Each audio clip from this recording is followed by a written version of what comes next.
اگر آج ہمارے گھر میں برکت نہیں ہے تو اس کی ایک وجہ بیوی پہ ظلم بھی ہے. کچھ عورتیں بھی شوہر پہ ظلم کر رہی ہیں، لیکن شوہر آج کل زیادہ ظلم کر. ظلم کی مختلف شکلیں. نمبر ایک، ہمارے لیے بیوی کے حق میں یہ بات کہی گئی تھی جو تم کھاؤ وہ ان کو کھلاؤ. آپ تو روز ہوٹل میں کھا رہے اور بیوی کے لیے کیا ہے؟ آپ تو 5-5 ہزار کی جنس خرید رہے اور بیوی کے لیے کون سی قیمت کا کپڑا ہے؟ ظلم ہے. پھر رات کے 3-3 4-4 بجے تک دوستوں کے ساتھ گھوم رہے ہیں، گپ شپ کر رہے. ہنسنے کی بات نہیں ہے، احساس کرو. یہاں تک فرمایا گیا اگر بیوی کی حق تلفی رات بھر نفل پڑھنے کی وجہ سے ہوتی ہے، حضور نے فرمایا نفل مت پڑھو، بیوی کا حق ادا کرو. بلکہ ایک مقام پر فرمایا جو اپنی بیوی کے ساتھ رات گزارتا ہے اللہ اسے شب قدر کا ثواب عطا کرتا ہے. عبادت گاروں کی، عبادت کرنے والوں کی شب قدر تو سال میں 1 مرتبہ آتی ہے، لیکن مصطفیٰ جان رحمت کیسے کریم ہے جو بیوی کو محبت دینے کے لیے رات اس کے ساتھ گزارے، اس کی ہر رات کو شب قدر کی ثواب کا درجہ عطا کر دیا. وہ تو نہایت سستا سودا بیچ رہے ہیں جنت کا، ہم مفلس کیا مول چکائیں اپنا ہاتھ ہی کا. یہ بات کس نے کہی؟ حضور نے. آج سے پہلے معلوم تھی؟ علم نہیں ہے. اسی لیے اگر کسی شوہر کو پتہ چل جائے کہ بیوی کے ساتھ رات گزارنا شب قدر کا ثواب ملتا ہے، کوئی بے وقوف ہے جو دوستوں کے ساتھ 3 بجے تک بیٹھے گا؟ کوئی بے وقوف ہے جو انٹرنیٹ چلائے گا؟ یہاں مسکرانے والوں کی مسکراہٹوں کو سلام ہے. یہ بات میں اپنی طرف سے نہیں کہہ رہا ہوں، یہ بات میں اپنی طرف سے نہیں کہہ رہا ہوں. یہ بات ہمارے بزرگوں میں حضرت علامہ عثمان ابن حسن نے لکھی ہے. کیا بات ہے حضور کی، کیا بات ہے. فرمایا جو شب قدر کا ثواب پانا چاہے وہ رات اپنی بیوی، ایک خاتون تھی، ایک صحابیہ، وہ بیاہ دی. گھر نہ بگاڑو، بچیوں کو شے مت دینا. گھر نہ بگاڑو، بچیوں کو شے مت دینا. اور عورتوں کو چاہیے کہ وہ سسرال سے کے صبر کا ثواب عطا کیا جاتا ہے. کہاں آسیہ ہے، کہاں مریم ہے، اور کہاں تم جسے 5 کلمے بھی یاد نہیں، لیکن یہ ثواب کیوں مل رہا ہے؟ صرف شوہر کی اذیت پر، شوہر کے ساتھ حسن سلوک پر، شوہر کی باتوں پہ صبر کرنے کی وجہ سے. اس لیے بہنوں صبر کرنا سیکھو. ہمارا مذہب صبر کا مذہب ہے، بلکہ صبر سے وہ مقام ملتا ہے جو بہت ساری عبادتوں سے نہیں ملتا. اللہ وہ صبر سے مقام عطا کرتا ہے. تو بہرحال انہوں نے کیا دیکھی، شکایت بھی شکر کے لہجے میں کرنے کا انداز سیکھے. عرض کی یا رسول اللہ میرے ماں باپ آپ پہ قربان، میرا شوہر بہت نیک ہے، پوری رات مصلے پہ گزار دیتا ہے. ہمارے آپ جیسا کوئی ظاہر بین ہوتا تو کہتا واہ کیا بات ہے، لیکن حضور نے ناراض ہو کے فرمایا بلا اس کو.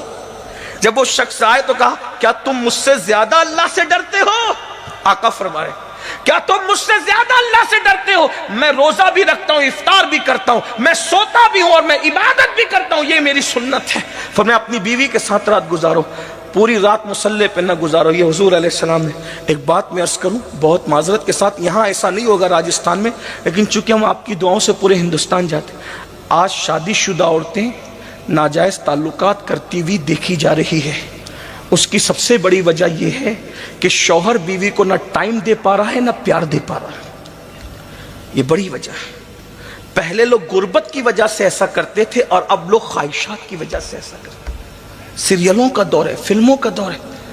اب حضور علیہ السلام کے بارے میں ہم نے جب سیرت پڑھی، بہت پڑھا لکھا تو نہیں ہوں لیکن جتنا سیرت پڑھی میں نے دیکھا حضور علیہ السلام نے زندگی کا کوئی سفر بیویوں کے بغیر نہیں کیا. حتیٰ کہ جنگ کا سفر بھی کیا تو اپنی بیویوں کو ساتھ میں لے کے گیا. حضور کا کوئی سفر بیویوں کے بغیر نہیں. امام احمد ابن حنبل رضی اللہ تعالیٰ کی بیوی رات میں انتقال کرتی ہے. دوسری رات آنے سے پہلے آپ دوسری بیوی سے نکاح کرتے اور فرماتے ہیں ایک رات بھی میں بیوی کے بغیر اس لیے نہیں رہ سکتا کہ کہیں شیطان اپنا کام نہ کر جائے. اور یہاں تو بیویوں کے بغیر پوری رات گزار رہے ہیں، بلکہ کہیں اور بھی گزار رہے ہیں. تو بات سمیٹتے ہوئے میں نے پہلے ہی کہا تھا سردی کا موسم میں خیال کروں گا، میں سمیٹ رہا ہوں بات کو. اگر بیوی ستائے، منہ چلائے، پہلی بات تو یاد رکھنا، مجھے کسی کی بیوی ایسی نظر نہیں آتی جو منہ نہ چلائے۔ اگر کوئی کہے کہ میری بیوی نہیں چلاتی تو میں اس کی بات پہ یقین نہیں کر سکتا۔ اس کی وجہ بتاؤں، جناب خلیل اللہ کی بیوی بھی ان کے ساتھ منہ چلا رہی، حدیث ہے، مصنف ابن عبد الرزاق میں حدیث موجود ہے کہ حضرت سارہ نے جب حضرت ابراہیم خلیل اللہ کے ساتھ بحث کی اور ان کے ساتھ کچھ باتیں کی تو حضرت خلیل اللہ نے عرض کی، مولا میرے اللہ، یہ سارہ میرے ساتھ اس طرح زبان چلا رہی ہے مولا۔ تو اللہ نے فرمایا، ابراہیم تمہیں نہیں پتا کہ ہم نے عورت کو ٹیڑھی پسلی سے پیدا کیا ہے، جب تک اس کے دین میں خرابی نہ آئے اس سے چشم پوشی کرتے رہو اور اس کو نظر انداز کرتے رہو۔ ہمارے مذہب میں یہ ہے، اللہ نے بیوی کو انسان کی بائیں پسلی سے پیدا کی، ہر چیز کے لیے دائیں کو پسند کیا اور بیوی کی پیدائش کے لیے بائیں کو پسند کیا۔ حکمت یہ ہے کہ بائیں طرف دل ہوتا ہے، دل، اور پھر اللہ نے سر کی ہڈی سے نہیں، پیر کی ہڈی سے نہیں، مضبوط ہڈیوں سے نہیں، انسان کی ہڈیوں میں سب سے کمزور ہڈی کوئی ہے تو وہ پسلی کی ہڈی ہے۔ اللہ نے عورت کو سب سے کمزور ہڈی سے پیدا کیا۔ یہ پسلیاں بہت کمزور ہے، اگر ٹوٹ جائے تو جلدی جڑ بھی نہیں سکتی، اتنی کمزور ہے، مگر اتنی کمزور ہونے کے بعد بھی اللہ اکبر، جو پورے دل پورے جسم کا بادشاہ ہے جسے دل کہتے ہیں، دل کی حفاظت اگر کوئی کرتا ہے تو نہ ہاتھ کی ہڈیاں کرتی ہے نہ پیر کی ہڈیاں کرتی ہے، دل کی حفاظت اگر کوئی کرتا ہے تو یہی کمزور پسلیوں کی ہڈیاں کرتی ہے، خود تو ٹوٹ جاتی ہے مگر دل کو توڑنے نہیں۔ اسی طرح بیوی ہے، بیوی سارے دکھ جھیلتی ہے مگر شوہر پر آنچ نہیں آنے دیتی۔ قرآن نے کتنے خوبصورت لب و لہجے میں بیوی اور شوہر کا رشتہ بیان کیا، ہننا لباس لکم وانتم لباس لہن، شوہر بیوی کا لباس ہے اور بیوی شوہر کا لباس۔ لباس کسے کہتے ہیں؟ موسم کے ظلم سے اگر کوئی بچا رہا ہے تو لباس ہے، موسم کی تمازت سے کوئی بچا رہا ہے تو لباس ہے، کانٹوں سے اللہ اکبر اگر کوئی بچا رہا ہے تو لباس ہے، عیبوں کو کوئی چھپا رہا ہے تو لباس ہے، محفلوں میں مزین کر کے جو بتا رہا ہے لباس ہے، عزت کی منزل کو جو پہنچا رہا ہے لباس ہے۔ ارے لباس ہی تو ہے، اگر پھٹا پرانا پہن کے جاؤ تو بڑی شادیوں سے بھگا دیے جاؤ اور اگر قیمتی پہن کے جاؤ تو عزت کے ساتھ بٹھائے جاؤ۔ لباس جتنا اچھا ہوگا عزت اتنی بڑھے گی، اور آج کے ظاہری دور میں تو اور زیادہ ہے، لوگ پھٹیچر ہوتے ہیں لیکن اچھا لباس پہن کے آتے ہیں تو ان کو ڈانٹنے بھی ڈر لگتا ہے کہ پتہ نہیں کون ہو، اسی لیے چور لوگ بھی اکثر قیمتی لباس میں آج پاکٹ مارنے کے لیے گھومتے تاکہ شک نہ ہو۔ تو لباس اچھا تلاش کرو، کیونکہ بیوی لباس ہے شوہر کے لیے اور شوہر لباس ہے بیوی کے لیے۔ لباس کا ایک بڑا کام ہوتا ہے چھپا لینا، چھپا، جو شوہر بیوی کے عیب نہ چھپا سکا وہ سچا شوہر نہیں ہے، اور جو بیوی شوہر کے عیب نہ چھپا سکی وہ سچی بیوی نہیں ہے۔ تو بہرحال بائیں پسلی سے، دل کے قریب کی پسلی سے، اور یہ بھی حدیث پاک ہے، جس نے کسی نے اپنی بیوی کو گالی دی، فقیہ ابو اللہ سمرقندی اپنی کتاب میں لکھ رہے ہیں، جس نے اپنی بیوی کو گالی دی پہاڑ برابر بھی اعمال لے کر کے آئے گا تو اللہ اس کو جہنم میں داخل فرمائے۔ آج تو بیوی کو گالی دینا کوئی عیب ہی نہیں، یہ ماں بہن کی تولتے رہتے ہیں۔ سرکار غریب نواز رضی اللہ تعالیٰ عنہ فرماتے ہیں، جو کسی مومن کو گالی دے مرتے وقت تو اس کی زبان پہ کلمہ نہیں آئے گا، میں اس بات سے ڈرتا ہوں۔ عام مومن کو گالی دو تو مرتے وقت کلمہ نہیں آئے، شریک حیات کو کوئی گالی دے، وجہ علم نہیں۔ اللہ کے رسول نے جان کے دشمنوں کے لیے دعائے ضرر نہیں فرمائی۔ دعائے ضرر کا مطلب سمجھتے ہیں؟ ہلاکت کی دعا۔ میں بد دعا نہیں کہہ رہا ہوں، میں بد دعا نہیں، ہمارا مسلک سراپا ادب ہے، ہم نبی کے لیے بد دعا کے الفاظ نہیں کہتے، اور یہ فکر ہمیں امام اہل سنت نے عطا فرمائی۔ ہم فکر رضا کے وارث ہیں، فکر رضا ہماری محافظ ہے، اس لیے ہم بہت تول کر بولنا چاہتے ہیں اور دعا کرتے ہیں کہ اللہ ہماری زبانوں کی حفاظت فرمائے۔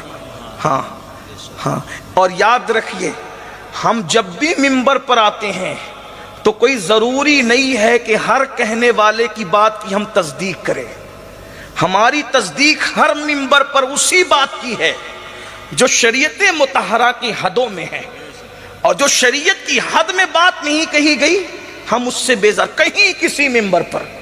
اگر شریعت کی حد سے بات باہر ہوئی ہم اس کے معید نہیں ہیں، نہ ہم اس کے ذمہ دار ہیں، یہ بات یاد رکھنا۔ دعائیں ضرر نہیں فرمائی جسے لوگ بد دعا کہتے ہیں، ہم نبی کے لیے کسی چیز کو بد نہیں کہتے، بات سمجھ میں آتی؟ اس لیے کہ ان کی کوئی چیز بد ہے ہی نہیں، وہاں بد کی گنجائش ہی نہیں ہے، وہاں تو سب حسن ہی حسن ہے، جتنا حسن تھا انہیں عطا کیا اور جو حسن نہیں تھا انہیں نہیں عطا کیا۔ یہ حضور کی شان ہے صلی اللہ علیہ وسلم۔ تیرے تو وصف عیب تناہی سے ہے بری، حیران ہوں میرے شاہ میں کیا کیا کہوں تجھے، میری قوم کے جوانوں بیویوں پہ ظلم کرنے والوں، انہیں مارنے والوں، انہیں پیٹنے والوں، دھیان سے سن لو، دندان شہید کرنے والوں کے لیے ہلاکت کی دعا نہیں کی، اللہ کے رسول صلی اللہ علیہ وآلہ وسلم کا خون گرایا گیا، ہلاکت اور تباہی کی دعا نہیں کی، حضور کو زخمی کر دیا گیا، حتیٰ کہ حضور کے مقدس چچا کا کلیجہ چبانے والوں نے کچا کلیجہ چبایا، حضور نے ان کے لیے بھی ہلاکت کی دعا نہیں کی، حضور علیہ السلام نے سگے چچا کے قاتل کے لیے بھی ہلاکت کی دعا نہیں کی، لیکن ایک خاتون آ کر کے عرض کرتی آقا میرا شوہر مجھے مارتا ہے، تو میں اس سے میرا نام لے کے کہنا کہ اب وہ نہ مارا کرے، شوہر سے کہا، حضور نے کہا نہیں مارنا، پھر مارا، پھر آگے کہتے حضور اس نے پھر مارا،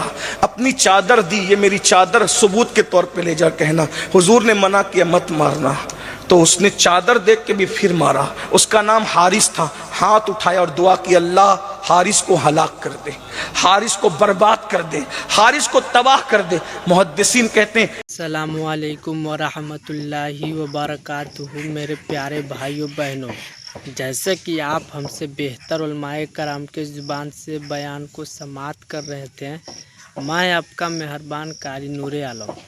اگر اس چینل پر پہلی بار آئے ہوں گے تو آپ سے ریکویسٹ ہے، اپیل ہے، گزارش ہے کہ ضرور سے ضرور چینل کو سبسکرائب کر لیجئے گا اور ایک دوسرے مسلمان بھائیوں تک شیئر بھی کر لیجئے گا۔ کیا آپ کو معلوم اور پتہ ہے کہ بیوی کے ساتھ رات گزارنے سے کتنا بڑا ثواب ہے اور کتنا بڑا نیکی کا اور کتنا بڑا نام اعمال ہے؟